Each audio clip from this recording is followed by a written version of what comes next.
ሰላም ጤና ይስጥልን ተመልካቾቻችን ከአንከር ሚዲያ ዝግጅት ክፍል ያክብሮ ሰላምታችንን እናቀርባለን። ዜናዎችን ይዤ መጥቻለሁ። መሳይ መኮንን ነኝ። ተመልካቾቻችን አሁን ዘግይቶ በደረሰን ዜና አብይ አህመድ የጸጥታና የደህንነት መዋቅሩ ላይ ለውጥ ማድረጉ ተገለጸ።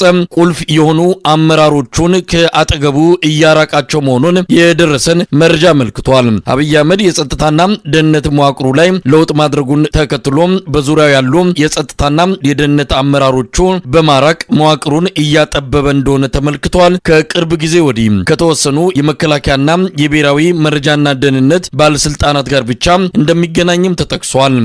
ላይ የግል ጥበቃና ፕሮቶኮል ለውጦች መደረጋቸው ተመልክቷል። ስጋት ውስጥ የሚገኘው አብይ አህመድ በተለይም ከፍተኛ ጀነራሎቹ ጋር ግንኙነቱ ከጊዜ ወደ ጊዜ እየላላ ግልጽ የሆኑ ልዩነቶች እየታዩ መምጣታቸውን ለማወቅ ተችሏል። የኤታ ማጆር ሹም ብርሃኑ ጁላ በተደጋጋሚ በመድረኮችና አብረው መታየት በሚገባቸው ስነ ስርዓቶች ላይ እንደ ቀድሞው አብረው አለመታየታቸው የብሔራዊ መረጃና ደህንነት ሚኒስትሩ የአቶ ሬድዋን ሁሴንም ባልተለመደ ሁኔታ ከእይታ መሰወር ጉዳዩን አነጋጋሪ አድርጎታል።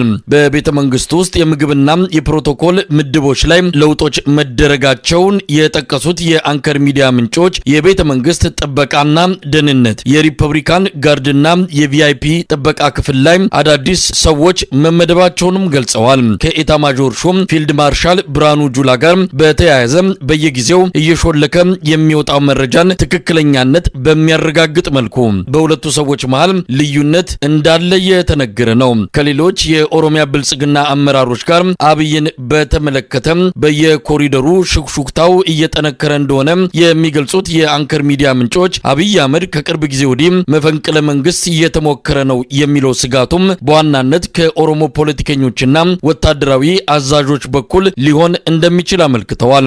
የህወሓት ፍቅር አልወጣለትም፣ አሁንም ልቡ ከነደብረ ጽዮን ገብረ ሚካኤል ጋር ነው በሚል የሚታማው የብሔራዊ መረጃና ደህንነት አገልግሎት ሚኒስትሩ ሬድዋን ሁሴንም ባልተለመደ መልኩ ከእይታ መሰወሩ ታውቋል። በየትኛውም የሀገር ውስጥና የውጭ ሀገር ጉዞዎች ከአብይ አህመድ ጎን የሚታየው ሬድዋን ሁሴን ከመድረኩ መጥፋቱ ከሚጠረጠሩ መፈንቅለ መንግስት አድራጊዎች ምድብ ውስጥ በመገኘቱ እንደሚሆን ይነገራል። በሌላ በኩል የየክልል ፕሬዝዳንቶች አብዛኛውን ጊዜያቸውን የሚያሳልፉት አዲስ አበባ እንደሆነና ይህም በአብይ አህመድ ትዕዛዝ የተደረገ መሆኑን ለማወቅ ተችሏል። ፍጹም ስጋት ውስጥ የሚገኘው አብይ አህመድ የየክልል ፕሬዝዳንቶችን ወደ የክልላቸው ከሄዱ እኔን ከስልጣን ለመፈንቀል ይዶልታሉ በሚል ከአጠገቡ እንዳይርቁ ማድረጉን ነው የተመለከተው። አብይ አህመድ በአርቲፊሻል ኢንተለጀንስ በኩል እያንዳንዱን ሚኒስትር፣ ወታደራዊ አዛዥና የየክልል ፕሬዝዳንት ሚስጥራዊ መሳሪያዎችን በመጠቀም እንደሚሰልላቸው ያገኘነው መረጃ ያመለክታል። ሰሜን ሸዋ ሰሞኑን ታላላቅ ድሎች መመዝገባቸውን የአማራ ፋኖ በሸዋ እዝ አስታወቀ። ከደብረ ብርሃን የተነሳው የአብይ አህመድ ጦር መሃል አምባ በሚባል አካባቢ ላይ በደፈጣ ጥቃት ከባድ ጉዳት እንደደረሰበት ያገኘነው መረጃ ያመለክታል። በመራቤቴም እንዲሁ በአገዛዙ ጥምር ጦር በሚል በሰበሰባቸው የሚሊሻ አድማ በታኝና መከላከያ ሰራዊት ካምፕ ላይ ጥቃት ተሰንዝሮ አመራሮች የሚገኙበት የሞትና የመቁሰል ጉዳት መድረሱን የእዙ ቃል አቀባይ ለአንከር ሚዲያ ገልጿል። የወረዳና የዞን ካቢኔዎች አባላት ቤተሰቦቻቸውን ይዘው በመከላከያ ካምፕ ውስጥ መግባታቸውን የሚገልጸው የአማራ ፋኖ የሸዋ እዝ ቃል አቀባይ ያገዛዙን ውድቀት የሚያረጋግጡ በርካታ እውነቶች መሬት ላይ እየታዩ እንደሆነም ይናገራል። በአብይ አህመድ ሰራዊት ላይ የሚደርሰው ኪሳራ በተለያዩ መረጃዎችና ማስረጃዎች እየቀረበ በሚገኝበት በዚህን ወቅት ያገዛዙ ሚዲያዎች ድል እንደቀናቸው መግለጻቸውን ቀጥለዋል። በሰሜን ሸዋ መሃል ሜዳ በፋኖ ኃይል ላይ ከፍተኛ ጉዳት ማድረሱን ያገዛዙ መከላከያ ኃይል የማህበራዊ ሚዲያ ገጾች ሰሞኑን ዘግበዋል። አርበኛ ንጋቱ የአማራ ፋኖ የሸዋ እዝ ህዝብ ግንኙነት ክፍል ለአንከር ሚዲያ እንደገለጸው በሽንፈት የሚመጣ የፕሮፓጋንዳ ጩኸት እንጂ መሬት ላይ ያለው እውነት በተቃራኒው የሚገለጽ ነው። በጎንደር አርማጮ ሰሞኑን ትልቅ ድል መመዝገቡ ተገልጿል። የአማራ ፋኖ በጎንደር በተለያዩ አካባቢዎች ህዝባዊ ተጋድሎ ተጠናክሮ መቀጠሉን ለአንከር ሚዲያ በደረሰው መረጃ ላይ ተመልክቷል። የአርማጮህ የሰሞኑ ድል በአገዛዙ ሰራዊት ላይ ከፍተኛ ኪሳራ ያደረሰ መሆኑን የዘርአይ ክፍለ ጦር አመራሮች ገልጸዋል። በኪሳራው የተበሳጨው የአገዛዙ ኃይል በፋኖ ቤተሰቦች ላይ የበቀል እርምጃ መውሰዱም እየተነገረ ነው። የአብይ አህመድ ሰራዊት እየደረሰበት ያለው መጠነ ሰፊ ኪሳራ ወደ በቀል እያንደረደረው በርካታ ሰላማዊ ዜጎችን በመግደልና ንብረቶችን በማውደም በመዝረፍ ላይ እንደሆነ ተመለከተ። ሰሞኑን በጂጋና በደቡብ ሜጫ ወረዳዎች ሰላማዊ ዜጎችን መረሸኑ ተገልጿል። ከሁለት ሳምንት ወዲህ መጠነ ሰፊ ሰራዊት በማስገባት በፋኖች ላይ ጥቃት መሰንዘር የጀመረው የአብይ አህመድ አገዛዝ በየአውደ ውጊያዎቹ ሽንፈት እየተከናነበ መሆኑን የአማራ ፋኖ በጎጃም የአንደኛ ክፍለ ጦር አስታውቋል። በሰሜንና ደቡብ ሜጫ በይልማና ዴንሳ ወረዳዎች ለአራት ጊዜያት ተመላልሶ ቢያጠቃም አራቱንም ጊዜ ተመክቶ በከፍተኛ ኪሳራ መመለሱን ነው የክፍለ ጦሩ የህዝብ ግንኙነት ለአንከር ሚዲያ የገለጸው። ለዚህ ሽንፈቱ በበቀል ንጹሃንን እየረሸነ ነው። በህወሓት ወረራ ጊዜ የአማራ ከተሞች እንደተዘረፉ ሁሉ የአብይ አህመድ ሰራዊትም በከፍተኛ የዘረፋ ተግባር መጠመዱን ፋኖ ሙሉ ሰው የአንደኛ ክፍለ ጦር ህዝብ ግንኙነት ክፍል ለአንከር ሚዲያ ገልጿል። በምዕራብ ጎጃም ቋሪት ደጋዳሞት ከፍተኛ ተጋድሎ መደረጉ ተገለጸ። በቋሪት ከገበዘ ማርያም የተነሳው ያገዛዙ ኃይል በአርሶ አደሮች ተመክቶ እንዲመለስ መደረጉ ታውቋል። በምዕራብ ጎጃም ከፍተኛ ቁጥር ያለው የአድማ በታኝና የመከላከያ ሰራዊት ኃይል ስርዓቱን በመክዳት ላይ መሆኑም ተመልክቷል። ሰሞኑን በሺዎች የሚቆጠሩ ምልምል ወታደሮች ከብር ሸለቆ ማሰልጠኛ ካምፕ መጥፋታቸውንም የደረሰ መረጃ ያመለክታል። በአገዛዙ ሰራዊት ታጣቂዎች መሃል የእርስ በርስ ውጊያ ተደርጎም ጉዳት መድረሱን ነው የቀጠናው የፋኖ አመራር አባል ለአንከር ሚዲያ የገለጸው። በደቡብና ማዕከላዊ ጎንደርም በስምንት አቅጣጫዎች የዘመተው የአገዛዙ ሰራዊት አንድም ቦታ ድል ሳይቀናው ተመቶ መመለሱን ነው መረጃዎቹን ካሰባሰበው የዘውትር ተሳታፊያችን ዘገባ መረዳት የተቻለው።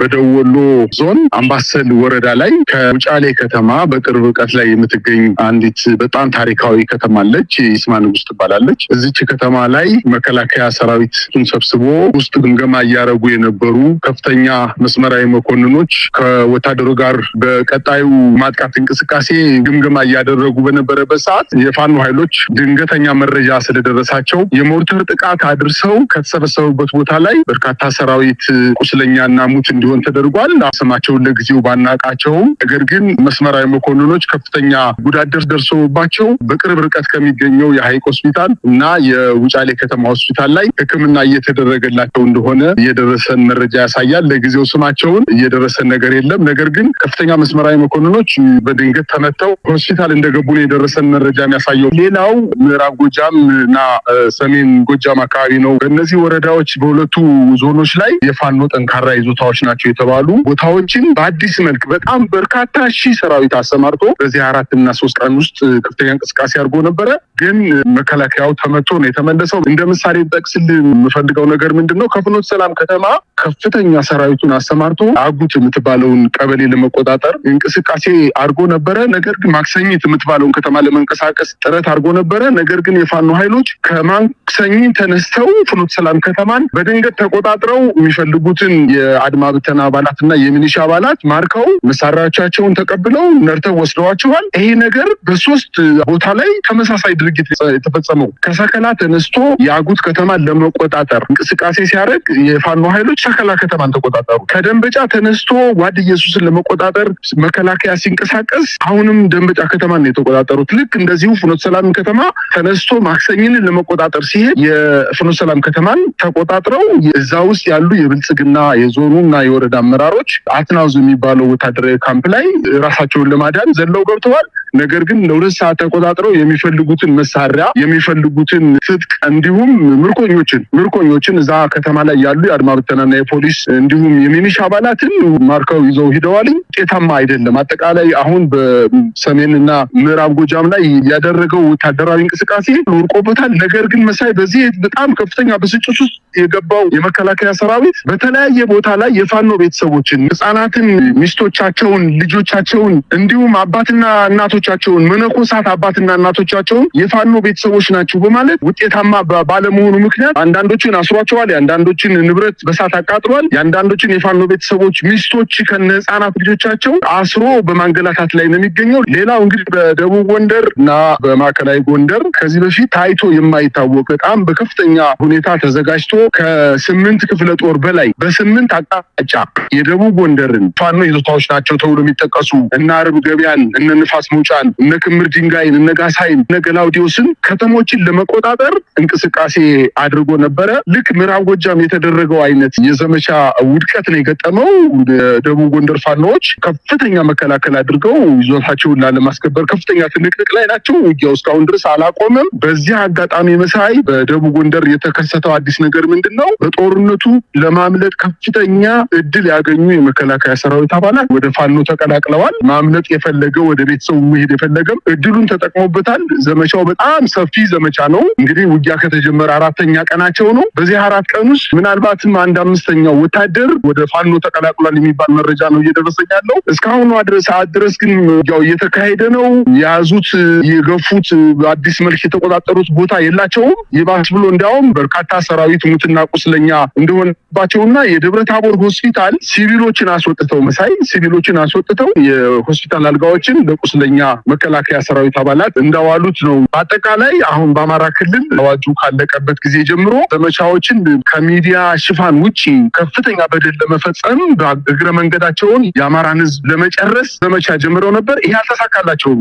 ሙሉ በሙሉ ውድቅ እየሆነባቸው ነው። የያዙት የገፉት ቦታ የለም። የአማራ ፋኖ ሸዋ ዕዝ ናደው ክፍለ ጦር በሰሜን ሸዋ ዞን አስተዳደር በመራቤቴ አካባቢ የምትገኝ ፌጥራ የምትባል ከተማ ላይ የአገዛዙ ወንበር ጠባቂ በተሰበሰበበት ንጋት አካባቢ ደፈጣ ጥቃት በመሰንዘር ካምፑን ሙሉ በሙሉ ለተወሰነ ጊዜ በመቆጣጠር እዛ አካባቢ ሰፍሮ በነበረው የጠላት ኃይል ላይ ከፍተኛ የሆነ ጉዳት አድርሶ የተሰጠውን ግዳጅ ፈጽሞ በሰላም ወጥቷል። በግዳጁም ወቅት በርካታ ኃይል የአድማ ብተናና ራሱ መከላከያ ብሎ የሚጠራው ኃይል ተደምስሷል። ከፍተኛ ድል የተገኘበት ቀን ነው ብለን በእኛ በኩል ወሰድን። ስርዓቱ ሙሉ በሙሉ ተቆጣጠር አካባቢዎችን ተቆጣጠር ያለው በዛ አካባቢ የሚንቀሳቀሰውን ኃይል ደምስሻለሁ፣ አጥፍቻለሁ ሲል ነበር። ነገር ግን በእኛ በኩልም የምንፈልገውን አካባቢ በፈለግነው ሰዓት እንደምንቆጣጠር፣ የምንፈልገውን ኃይል በፈለግነው ጊዜ መምታት መደምሰስ እንደምንችል ደጋጋሚ መግለጫዎችን ስናወጣ ነበረ። እንግዲህ የዚህ አካል የሆነው ነው ዛሬም የተፈጸመው። የአገዛዙ ዙፋን ጠባቂ ኃይል ሀገር ሰላም ብሎ በተኛበት የኛ ኃይል ገብቶ ያለምንም መስዋዕትነት የሚፈልገውን ነገር ሁሉ አድርጎ ወጥቷል። በእኛ በኩል ድሉ ከፍተኛ ነው። በፖለቲካም ተቃኝ ነው። ስርዓቱ ለመናገር አስከሬን የቀረበት ሁኔታ ላይ ነው ያለው። አስከሬን እንግዲህ ምናልባት የሰው ልጅ የተከበረ እንትን ለመጉዳት አይደለም ቃሉ፣ ምናልባት ህይወት የሌለው የሚለውን ለመግለጽ ነው። ስለዚህ የአማራ ህዝብ ተሸክሞ ያለውን አስከሬን የሞተ ኃይል ምናልባትም ለአንዴና ለመጨረሻ ጊዜ ወደ መቃብር ወስዶ የሚቀብርበት ደረጃ ላይ ሰርተናል። በፖለቲካ ቋንቋ እንግዲህ ከቃኝ ነው። በእኛ በኩል ትልቅ ትርፍ የተገኘበት ነው። ቀጣይም እንዲህ አይነት ተጠናከሩ የተጠኑ እርምጃዎች ይወሰዳሉ። ስለዚህ በእኛ በኩል ትልቅ ድል አድርገን የወሰድ ነው። ምናልባት ደብረ ሲና አካባቢ እንደዚሁም ደብረ ብርሃን አካባቢ ያሉ እንቅስቃሴዎችንስ እንግዲህ በዛም አካባቢ አንዳንድ ወታደራዊ እንቅስቃሴዎች እንዳሉ እንሰማለን። እንደው በሌሎች አካባቢዎች ያሉ መረጃዎች አሉ? መልካም። በሁሉም አካባቢዎች እንቅስቃሴዎች አሉ፣ ጠንካራ እንቅስቃሴዎች አሉ። ደብረ ብርሃን ከተማም ከዚህ በፊትም እንደምንለው አሉ 39 ከተማ ቀበሌ አስተዳደሮች ውስጥ ወደ 15 አካባቢ ደርሱትን ፋኖ ነው የሚያስተዳድራቸው ከተማ ውስጥ። የዚህ ማሳያ የሆነው ሰሞኑን የክልል አቀፍ ፈተና ይፈተን ለነበር የ8ኛ ክፍል ፈተና፣ እሱንም ፈተና ተረጋግቶ መፈተን አልቻለም። ትምህርት ቤቶቹ ላይ ከተማው ላይ ያሉትን መፈተን ስላልቻለ ማዕከል ከተማ ላይ ሰብስቦ አንጥቶ ሲፈትን ነበር የነበረው። በእኛ በኩል ምንም እንደማናረጋቸው ተስፋ ብንሰጣቸውም በእነሱ በኩል ፍርሃት ስላለ ፈተና ዙሪያውን በመከላከያ ሰራዊት ራሱ መከላከያ ብሎ የሚጠራው ኃይል በመክበብ ፈተናዎች ሲሰጥ ነበር። ስለዚህ ስርዓቱ አሁን ምንም ምላሱ ነው የቀረው። ለመናገር አሁን በሁሉም ቦታዎች ላይ ፋኖ ኃይል እየተጠናከረ ነው። ህዝባዊ ድጋፉ በሰፊው እየሄደ ነው። የህዝብ አደረጃጀቶች ስራቸውን እየሰሩ ነው። በእኛ በኩልም ወታደራዊ ሎጂስቲኩም የሰው ኃይሉም እየተጠናከረና በጥሩ ሁኔታ ላይ እንደሚገኝ ምናልባትም አሁን ባለው ሁነትም ካየ ነው ምንም ለፋኖ ምንም የሚያግደው ኃይል የፈለገውን ከተማ የፈለገውን ቦታ የፈለገውን አቅጣጫ በፈለገው ሰዓት መያዝ የሚችልበት እድል እንዳለውና አቅሙም ዝግጁነቱም እንዳለው ነው የሚታየው። በዚህ ደብረ ብርሃን ብቻ ሳይሆን በሙሉ ሸዋ ላይ ባሉ ቦታዎች ላይ ይሄ ነገር ተጠናክሯል። ከዚያም ዘለል ሲል የቀን ተቀን ግንኙነት ስላለን በሌሎችም ፕሮቪንሶች ላይ ወይም ማለት ግዛቶች ላይ የፋኖ ኃይል እንደተጠናከረ ነው ማየት የሚቻለው። ይሄ ከፈተና ጋር በተያያዘም ሌሎች መንግስት ቁመና ኖሮት አካባቢውን ተቆጣጥሮ እያከናወነ እንዳላቸው መንግስታዊ ተግባራት አሁንም አካባቢዎቹን ተቆጣጥሮ የተለያዩ እንቅስቃሴዎችን እያደረገ እንዳለ ይገልጻል። ፈተና በተመለከተ አልተከፈተም። አሁንም በአብዛኛው ከ90% በላይ የሚሆኑ አካባቢዎች ፈተናውን እንዳልወሰዱ በሚገለጽበት ሁኔታ ለዚህ የዳረገው ይሄ ጽንፈኛው ኃይል ነው የሚል ያው ጽንፈኛ ተብሎ የሚገለጸው እናንተን እንደሆነ ነው የሚታወቀው። ስለዚህ ፈተና እንዳይወስዱ ተማሪዎችን ለፈተና እንዳይቀርቡ ያደረገው ይሄ ኃይል ነው ይላሉ። እንደው በዚህ ላይ ምን ማለት ይቻላል? የአማራን ህዝብ ሲስተማቲክ በመሆነ መንገድ ለማጥፋት ለማደንቆርና ችግር ውስጥ ለመክተት ቆመን ኃይል እንዲህ አታርግ ብሎ መከራከር እና ለዚህ ቅዱስ ተግባር መሰለፍ ጽንፈኛ የሚያስብል ካልሆነ አዎ ጽንፈኛ ነን ነው የምንለው እኛ። ከዚህ የበለጠ ምንም ሊባል አይችልም። ከዛ በዘለለ ግን አሁን ዝም ብለን ታየነው በአማራ ክልል ውስጥ ሙሉ በሙሉ የአገልግሎት መስጫ ተቋማት ቆመዋል። ለምሳሌ 10 የመምህራን ማሰልጠኛ ኮሌጆች ተማሪ እያስተማሩ አይደለም። ወደ 7 የሚደርሱ ጤና ኮሌጆች እያስተማሩ አይደለም። በሙሉ ወረዳዎች ላይ የቴክኒክና ሙያ ኮሌጆች እያስተማሩ አይደለም። በገጠር በወረዳዎች ያሉ ጤና ተቋማት ዛሬ ስራ እየሰሩ አይደለም። መድኃኒት የላቸውም፣ ባለሙያ የላቸውም። ካሉም ይሄ ዘራፊው ኃይል ራሱን መከላከያ ብሎ የሚጠራው የሚሆን አድባ ብተና ገብቶ ይዘርፋቸዋል፣ ያቃጥላቸዋል። ስለዚህ ዛሬ አማራ ህዝብ መሪ አልባ ሆኖ ተበትኖ ባለበት ሁኔታ እንደዚህ አይነት ቃላት አሰናዘር ካለ ችግር ነው። ከዛ በዘለለ አጠፋሁት የሚለው ውሸት ነው። 90 አልክ እንጂ መሳይ ከ98 9 በላይ የሚሆነው ፐርሰንት የአማራ ክልል ዛሬ ከስርዓቱ ቁጥጥር ውጭ ሆኖ ህዝባዊ ኃይሉ ቁጥጥር ስር እንዳለ ነው የሚያሳየው በፋኖ እና ይሄ እነሱ ቅጥፈት የተለመደ ነው። የተለመደ ቅጥፈት ባህሪያቸው ነው። ዞሮ ዞሮ ከዚህ በኋላ የሚሄዱበት እድል ያለ አይመስለኝም። ህዝቡም በደንብ ስለተረዳ የትኛውም ቦታ ላይ ዛሬ ፋኖ በፈለገው ሰዓት ወጥቶ የፈለገው ማድረግ ይችላል። በእነሱ በኩል ግን ጥቁር አስፋልት በእጀባ ካልሆነ ምንም አይነት ስራ መስራት አይችሉም። እውነት ለመናገር ዛሬ የስርዓቱን መውደቅ የምታየው መሳይ በየወረዳዎች ያለ ካቢኔ ወይም የመንግስት ተሿሚ መከላከያ ካምፕ ውስጥ ተጠርንፎ ነው ያለ። ይሄ ውሸት አይደለም፣ መሬት ላይ ያለ ነው። አንድም የካቢኔ የብልጽግና